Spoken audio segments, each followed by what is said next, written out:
Welcome to the Same Day Podcast, where we discuss driving incremental business growth and other topics related to real estate, property management, and entrepreneurship. Now to the show at hand. Matt Zalk here. I'm the host of the Same Day Podcast, where I connect with top business experts and real estate leaders. Past guests include Devin Howland talking about economic development in the Fayetteville, Arkansas region, Mike Bosch of Atento Capital talking about the world of venture investing in the southern Midwestern states, and Kevin Evans of Liberty Air Services talking about HVAC systems, how they work, and why they're so darn complicated. Today's episode is brought to you by Chris Lyle State Farm. Chris Lyle State Farm helps you protect your most precious assets and investments, whether it's your home and auto, investment, rental properties, or other valuables. Call Chris Lyle State Farm for a quick and painless phone call to potentially save double digits on all of your insurance needs. Visit diallyle.com or call his office at 918-878-7771. Today's episode is also brought to you by Keyrenter Property Management. At Keyrenter Property Management, we are a full-service property management company helping our clients buy, renovate, and operate real estate assets. We help our clients build wealth while taking the headache out of property management. Listen, Yoni, you know how hard it is to line up contractors to get a make-ready done in a reasonable amount of time. After a tenant leaves a property, contractors are busy, the work seems to drag on forever, and all that leads to lost rental income. At Keyrenter, we line up our dedicated vendors so that turns can happen quickly and we get more money back into the pockets of our owners, which include you and me. That's why no matter what rental you have, single-family property, condo, townhome, we have the management solutions you need. Go to keyrenterpmc.com or email us at info@keyrenterpmc.com. Yoni Schmidt, today's guest, is a VP of Sales and Marketing, handling property management services across all markets: Keyrenter, Tulsa, Oklahoma City, Northwest Arkansas, and Wichita. Yoni's been with Keyrenter for about 4 years and has been in the industry since he purchased his first investment property 16 years ago. Yonatan Schmidt, welcome to the show. How are you doing? Doing well, thank you. How are you? I'm good. Let's talk today about the rental market summaries that you're producing for our various markets. We've got one pulled up here from Tulsa, Oklahoma. I think probably worthwhile just to run through what we are going to use these for, who's going to see them, what you still have, and then we can probably run through some of the data that's on the screen at the moment. Sure. Happy to be here and discuss these. We started producing these because we believe that we believe that owners and tenants, landlords and tenants should have access to information about the rental market that they are currently in, and we wanted to just provide some instantly insightful information. And also, along with this, we're going to have some key renter takeaways for landlords and investors. I see what you did there. Love that. Yeah. Let me ask you, can owners actually use these data to figure out where to invest? Is that the idea? The idea, yes, is that owners can use this information combined with what's coming down the pike, which is currently in development, and happy to discuss a little bit more in the future as we build this. But we're going to have more comprehensive guides on areas to invest in each of the markets that we operate. So taking this in combination with the key renter takeaways that we'll provide to landlords and long-term buy and hold investors, specifically for single-family residential homes, and our guides, they can really drive their decisions. Cool. Love it. So what are we seeing on the screen? November 2023, we're talking about a rental market summary in Tulsa, Oklahoma. We're showing a median rent of $14.56. Does that give us any indication of a rent per square foot? Is this across all, whether it's a 1-bed, 1-bath, a studio, or a 5-bed? This is all of the properties in our market? Great question. So all the information that's displayed here, aside for the market temperature, is specifically for 3-bedroom homes in Tulsa and the Broken Arrow areas. So we are specifically looking at that because we know that those are some of the more popular asset types that people are looking to buy and rent out, and also renters looking to get into. What do we think, while we're on the 3-bedroom, 2-bath house, what do we think about 2-bedroom, 2 baths and 4-bed, 2 baths in terms of renter demographics, who goes in them, whether our investors should be buying those properties? Yeah, great question. I would say that traditionally speaking, the three bedroom, two bath homes that I would say are roughly anywhere from 15 to 1800 square foot are the more popular ones in terms of two bedrooms or four bedrooms, right? Those would, of course, be in demand for the people who are needing, more or less space. Single individuals, professionals, young professionals, young couples, retirees, empty nesters may opt into something a little bit smaller, like a two-bedroom home, two-bedroom, two-bath home. Whereas four-bedroom homes, right, depending on the size and the square footage, right, would fit more for a larger family, right, or for a mid-sized family. We have seen historically that the larger the size of your home, the lower the price per square foot because of the diminishing returns that investors experience. And so, when you're investing in real estate, specifically in single family residential homes, you may not necessarily want to opt into buying a 5,000 square foot home because there's not going to be a ton of demand out there Right. for a home that big. Also, right.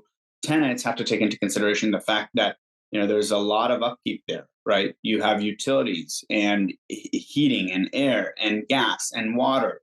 The larger the home, the larger the footprint, the more costly it becomes for tenants, and the less affordable it becomes for them to actually rent. It strikes me as similar to having a house on 2 acres or 5 acres of land. Sometimes we have owners that come to us and say, "I've got this great property on 5 acres." Well, to an owner, 5 acres is beautiful because you own all 5 of those acres and you feel like you've staked your flag in the ground. But to a tenant, they go, "Well, I've got now 5 acres to mow." And barring the tenant that puts in a podcast with noise canceling headphones and owns a Kubota zero turn tractor and views that as therapeutic, the average tenant just goes, "Oh man, now I've got another liability, another thing I've got to do every week during summer, which is mow 5 acres of grass." So it's not as easy to rent those properties. It's more of a diamond in the rough or needle in the haystack scenario when renting those properties. And we always say, make your property such that we can get a ton of people on the top of the funnel so that it kicks us out at the bottom, a really good tenant, when we've narrowed down a huge pool into a single person. So, okay, good thoughts there. So we're looking at median rent $14.56 for November. That's down month on month $34, but year on year is up $56, which means we've seen seasonal decline, is what that says to me. Even though we've had growth over the year, the time of year that we're now looking at renting is pretty bad. So if we are an owner investing in property, we want to be closing in January or February or March so that we can lease it in peak leasing season, not closing in October and leasing it in November. Is that roughly right? That is right. Despite the month over month, negative change, the year over year change is positive, which would, suggest a stable long-term appreciation in the rental values, and also positive signs for landlords that are looking for these longer-term investments. I would say that for owners who are looking to invest in real estate, if you're under contract right now, closing in December, right, you may be looking at renting the house out sometime in January, potentially even early February, just because we know that average days on market are about 41. And I mean, that also speaks to the time of year. Right now, demand for rentals is so much lower. Kids are back in school. People are focused on Thanksgiving and the holiday season. They're watching football. They're not necessarily spending their Sundays looking for rentals. Whereas in summer, they're much more likely to be focused on moving into their next home if they are indeed a tenant looking for a new property. Yeah. Despite that, though, in contrast, you can see that Broken Arrow, for example, is at 26 days average days on market, which for tenants that are looking to rent in Broken Arrow, it may just mean that they need to act a little bit faster. Submit that application and get the ball rolling. For owners who are looking for investment properties in Broken Arrow, it definitely means that there is faster tenant turnaround. And it indicates a quicker turnover compared to Tulsa, beneficial to minimizing your vacancy period, especially important for long-term profitability, as you and I both know. But there are so many fewer rental homes in Broken Arrow. That means potentially fewer. I guess it could mean anything. It means fewer potential rentals on the market.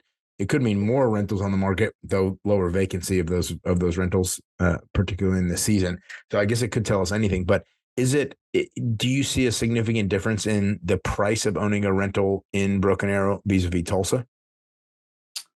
Yeah, I mean, there is a significant difference, over $200 a month than median rent, right? So there is quite a significant difference. That could also lead us to believe that there's a lot more opportunity in Tulsa that is still available. The market isn't completely saturated, and investors can still find those decent opportunities in this environment of high interest rates. November of 2023, where if we're just looking at, say, 30-year fixed mortgage rates, right, we're advertising at right now 7.62.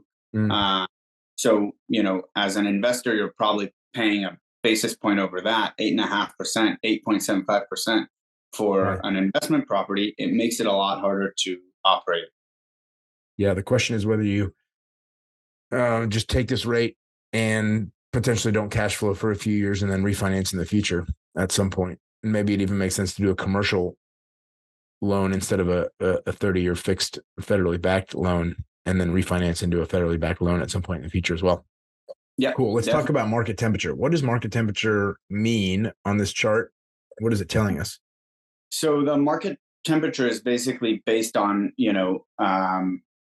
changes in renter demand compared to the national average. So, for example, a hot market has increasing demand, while a cold market has, decreasing demand. So that's really the. And we're talking here about tenant demand, right? For rental homes. We're talking here about tenant demand. Correct. Got it. Okay. So in Tulsa, there is increasing tenant demand for rental homes, and in Broken Arrow, it's cooling. Now, this speaks a little bit in contradiction of what we're seeing above and below, which is that the average days on market is higher in Tulsa than it is in Broken Arrow. How do we explain that? Well, it may be in contradiction to that, but I think it's in line with the fact that there are the available rentals, right? So there's more inventory to saturate. There's more inventory that tenants can come into, and that's one of the reasons why you're also experiencing this like warmer market temperature in Tulsa and cooler market temperature in Oklahoma and Broken Arrow. Right. So there are fewer available rentals, whereas they've got more choice in Tulsa than Broken Arrow. Yeah. Yeah. Let's go down to some of the implications, the key renter takeaways for long-term investors. What are we saying here? So basically, for long-term landlords in Tulsa, right, we are noticing some sustained yearly growth, right? We talked about that. Despite month-over-month decreases, we're seeing year-over-year increases in the median rent. We can see a warm market indicator. The market brings warm means the market being warm means that there is a steady demand. Bodes well for long-term occupancy rates and potential consistent rental income. Adequate supply and turnover in Tulsa, with 293 available rentals and an average of 41 days on market. Healthy turnover rate, suggesting landlords can find tenants within a reasonable time frame and without significant periods of vacancy. Right, 41 days though is significant. I would add, your home should not be vacant for that long, although it makes a lot of sense given the time of the year. Is there something that landlords can do if there are plenty of available rentals and you want your rental to stick out in a competitive environment? Is there something that a landlord can do to ensure that tenants are selecting his or her property instead of others? Yeah, that's a great question, and something that we may consider adding in the future. Like, what can you do for each of these key takeaways? What are the actionable steps for each of these? I think that the answer is generally yes. You can always find some sort of competitive advantage in the market, right? My philosophy has generally been, always make sure you adhere to some level of minimum standards, right? You want to make sure that you're adhering to those so that you can actually find high quality tenants. Um, that's one area of competitive edge. Another is to price your rental, say, call it a nickel or a dime under market rates so that you can attract those higher quality tenants to come through the property, and try to negotiate a longer lease term, right? Mhm. 2 years, something in return for At least 18 months during this period, so it doesn't come vacant again during November. Exactly. I mean, you could say an 18-month lease, which would expire on a more favorable leasing cycle for the owner, would yield a greater benefit to anyone who's looking to rent out their house as a landlord.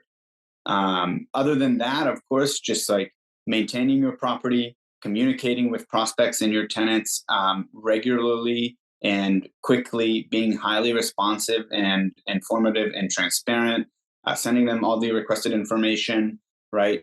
Just generally being a good landlord, knowing how to operate a business like this is a competitive edge in and of itself. Yeah. So, I mean, I also think that there are plenty of examples of poor quality photos on Zillow. You can go through and see where the lighting is bad, where angles are sideways. They just don't demonstrate the best of what that home has to offer, even though there's potentially nice things inside. So having a professional take your photos instead of going in with an iPhone or a poor quality camera could probably be beneficial. There are tons of people online that are using really nice, high quality photos. And if those houses stick out vis-a-vis an investor who's using an iPhone, then they're less likely to get, like, here's a blurry first image, for example, of a sideways angle interior photo of a house. Those are not going to show the property in the best light. There's also very few photos. So there are 5 photos. So it's not putting the property's best foot forward, so to speak, vis-a-vis something that just looks bright and airy and beautiful. There are so many competitors in the space that if you can just get a better quality photo, then you'll attract more potential viewers to the property. Now, yeah, the downside yeah. of that is viewers come in and say, well, the photos look really good, but the property actually looks bad. I'd rather have somebody view the property than not view the property. And so if you're trying to attract a tenant, let's make sure that the photos are not super dark and terrible, but rather are light and airy and put the property's best foot forward. Yeah. Although you definitely don't want to touch them up too much because, that can definitely cause some sort of like misrepresentation when tenants are seeing these beautiful, beautiful photos that have been Sure. doctored and edited too much, and then they come into the house and it looks completely different, which has actually happened to a client of ours with another property management company that I scheduled a showing for them. They're relocating their business from Argentina to Tulsa, and they were looking for a house. They found one that they liked that's outside of our management portfolio. I scheduled a showing and actually ended up going with them to take a look. And they were quite disappointed because those photos did not match up to reality. Interesting. Interesting. And what are we seeing in Broken Arrow? Broken Arrows also strong year-over-year rent increase. We see that the $80 year-over-year increase indicates a strong rental market with potential for growth in rental income, advantageous for long-term investors. Cool market dynamics. Despite these cool market dynamics, the increase in median rent year-over-year suggests that the area may have long-term growth potential. And landlords may need to be competitive in the short term to attract those tenants, like we mentioned just a little bit ago. And then, of course, the faster turnaround for landlords. So, on the flip side of this coin, if you're a tenant who's looking to rent in Broken Arrow, you might want to move a little bit faster. Cool. And for tenants, what's the implication? In terms of Broken Arrow, key takeaways for tenants, right? Expect to pay a little bit more. Tenants should be prepared for higher rents in Broken Arrow, especially given the significant year-over-year increases, indicating trends towards higher rental costs. And then, of course, we said this, be ready to act quickly, but evaluate that long-term affordability. And given the rising costs and rents, you should maybe consider long-term leases in Broken Arrow, possibly locking in more favorable terms. Cool. I love it. Thank you, Yoni, for being on, talking to us about the rental market summary for Tulsa and Broken Arrow, November 2023. When can some of our clients expect to see more of this information disseminated to their inboxes? Yeah, thank you for having me. I think our first version for all 4 markets that we serve is going out here in November, at the end of November. So that's Friday, the 24th. We'll have it drop on all of our social media, Facebook, Instagram, LinkedIn, and then the first full version of this is going to go out to our clients in our inaugural e-newsletter coming out in December, the Property Pulse, which has lots of great information.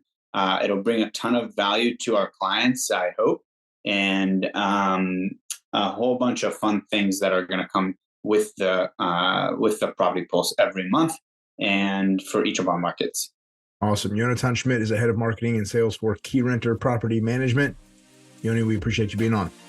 Thank you. I appreciate it, Matt. Take care. Thanks for listening to the Same Day Podcast. Tune in to a new show each week and be sure to subscribe to get future episodes.